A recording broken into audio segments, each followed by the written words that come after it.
You mentioned Miles Davis. How is your dad's relationship with Miles Davis?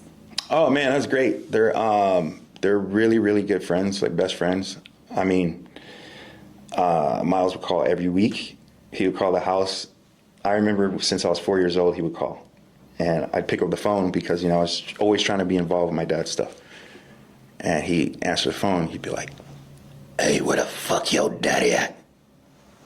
And I'm like, "What is this?" So I'm over here like, "Oh my God, it's Miles. Take the phone."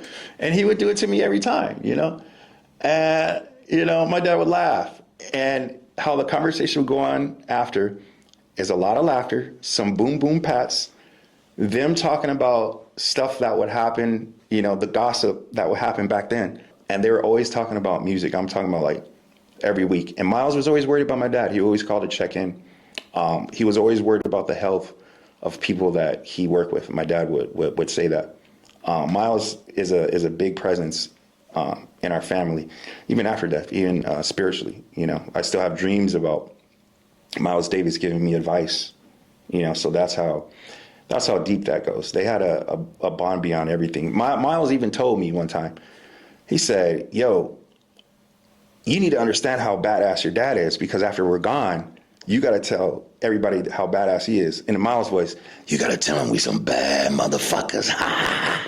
Put that motherfucker back on the phone." I'm like, "Oh shit, all right, man, all right." So that's how that went.